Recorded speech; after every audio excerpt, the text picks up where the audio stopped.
What's up, y'all? In this video, we're going to talk about using sensory percussion with acoustic drums. I've been putting this off for a while because I'm still figuring out how I want to use sensory percussion with an acoustic world. I've really enjoyed the blank canvas that mesh heads provide, and I can just totally commit to that electronic aesthetic, but I am super interested in using sensory with acoustic drums. I still love acoustic drums. It's my OG, it's where I started. I have been using a hybrid setup in some of my more recent live streams, and I'm starting to get some creative traction with it, at least enough to share some helpful thoughts. Training your drums is always critical to getting the most out of sensory percussion. It's like teaching your computer new vocabulary. Training with acoustic drums in the mix, or any other sounds in the room for that matter, is like trying to teach someone new vocabulary while someone else is talking potentially loudly in the room. This means you might have to be a little more diligent in your teaching style, and you might also have to teach the computer to ignore the other sounds in the room. This is what the void zone is for. If you encounter false triggering, train the void zone with the culprit sound. Even if it only happens periodically, it's going to help to grab a few void hits so sensory knows to ignore that sound on that drum channel when it happens. When I encounter this kind of crosstalk, it's usually something that kind of makes sense, like my hi-hat sometimes triggering my snare channel because it's actually physically so close to the sensor.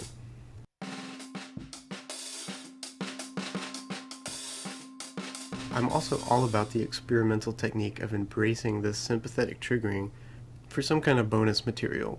Like maybe I'll attempt to use my really hard hi-hat hits to score a sound on the zone of my snare that I don't use anyway. If possible, it could be even better to address the cause of the crosstalk right at the source. If your kick is triggering your rack tom and your rack tom is mounted on your kick, put your rack tom on a snare stand or a cymbal stand instead. The vibration transferred through the kick mount can be handled with the void zone, but if you have the means to ditch the mount vibration, why not make your life easier? Raising your thresholds is another means of avoiding crosstalk. Usually crosstalk is registered as relatively soft hits, so raising your threshold will nix most of that. Obviously, this decreases your available dynamic range on the drum itself, so keep that in mind if you're bumping up your thresholds drastically.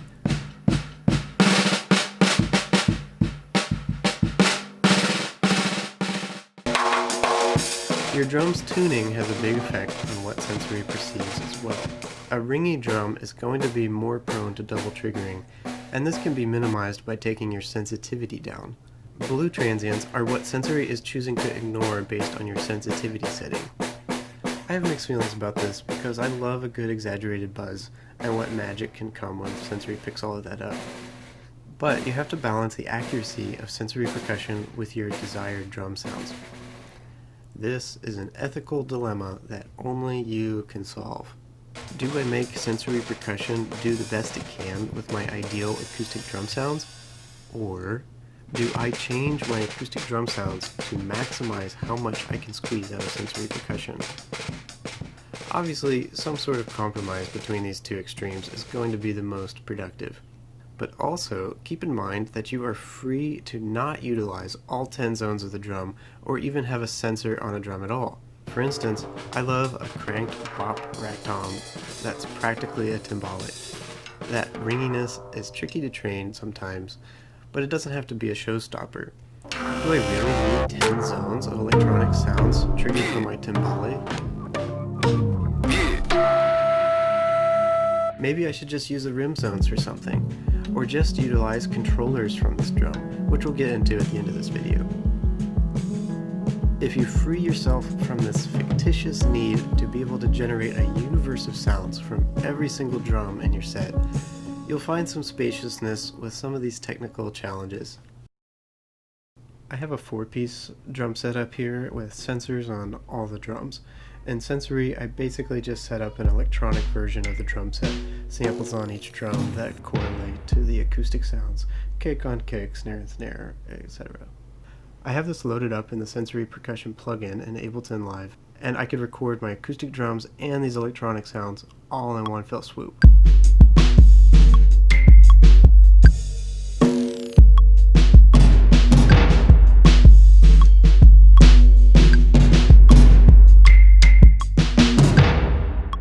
From that one take, I have both an acoustic version and an electronic version of that take that I could utilize.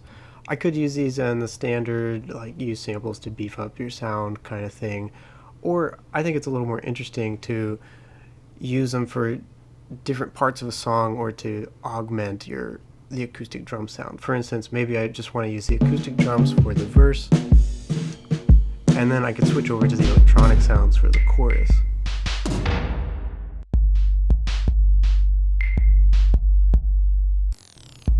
Or maybe I could carve out a unique blend of both the sounds, maybe just by using the overhead mic from the acoustic performance and pairing that with the electronic sounds. So I just high-passed it and gated it really hard so it's all choppy, and I squashed it, and now I'm just going to compress it against the electronic sounds so that the electronic sounds speak and then the glitchy acoustic stuff comes through.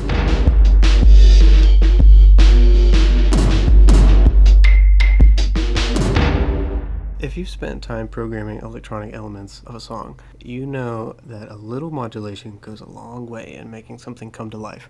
So let's add some controllers to this setup to do something we would have done after the fact with automation right at the source with our playing.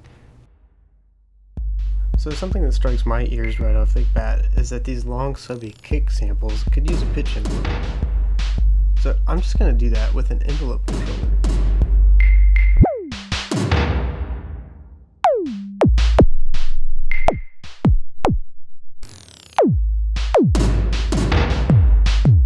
I really love that this envelope scales with velocity, which is going to result in sharper perceived attack with louder notes. And I could endlessly tweak these parameters to my liking. But just to be clear on what's happening here, I still have the sensor audio that I recorded a bit ago playing through the plugin in real time. So the resulting sensory percussion audio is being generated right now, which is how I can tamper with these controllers and settings after the fact. While we're here, another great staple modulation is using velocity to modulate sample decay time. So let's just go ahead and pop that on the snare.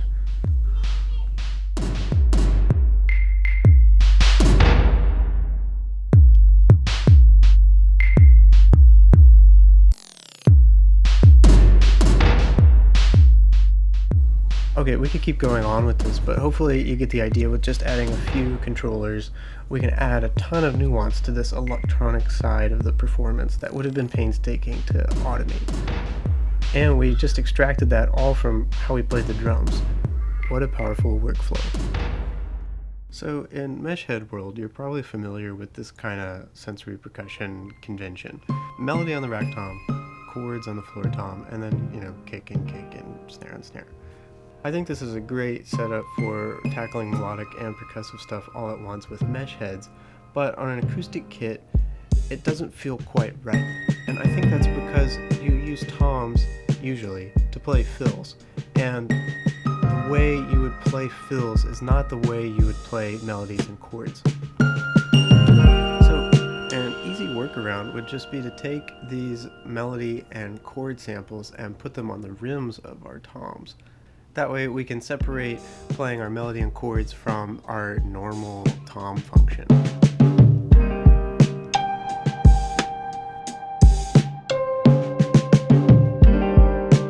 If you find yourself thinking, what a waste of a sensor, you're not even using the head zones on your toms, remember that your job as an artist is not to maximize technical possibilities of some tech. Your job as an artist is to use whatever you need and nothing more to create the art you want to make. The content dictates the form. Don't get that backwards.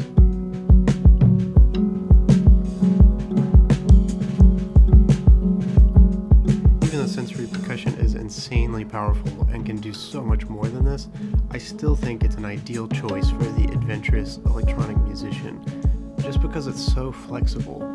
I think that flexibility is indispensable for supporting the clarity of your artistic vision.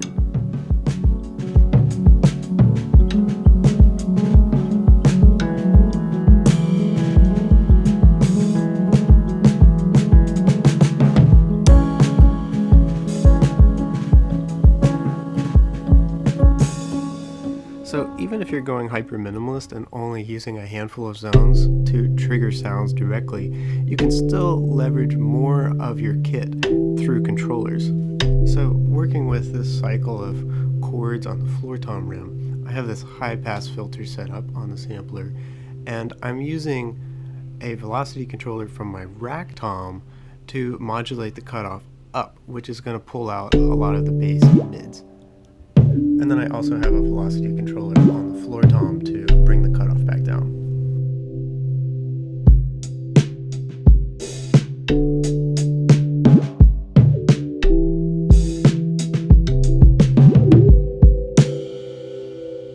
I like this kind of setup for utilizing the heads of my toms because it's affecting sounds and sensory in a way that makes sense for how I play my toms in real life.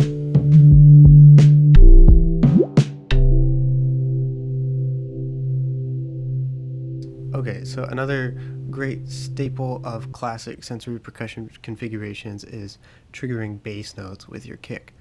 Here I'm using MIDI note C5 to trigger soft synth in Ableton Live. By the way, I'm sequencing the pitch of this bass line with a satellite sequence via my MIDI, sample, and hold Max for Live devices.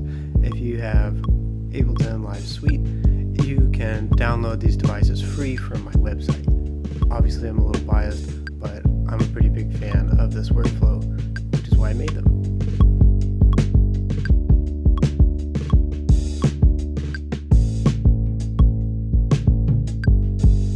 So in a normal rhythm section, what the bass player is playing is probably going to be informed by your kick pattern, but it's not going to be exactly the same. Maybe the quickest and dirtiest way to break that one-to-one connection would just be to not trigger the bass sometimes. So this is a note chance probability Max for Live device that you can also get from my website. And basically set around 50%, there's a 50% chance that the MIDI notes that are coming from my kick will be passed through to the bass.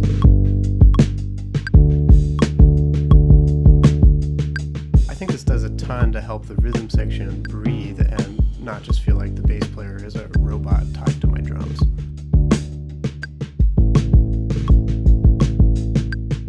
So if you wanted to have more control over when the bass can happen, you could just sequence the chain selector off of the device with the bass instrument. So I'm just going to make a quick MIDI clip that only selects the appropriate chain selection on beat 1 of every measure.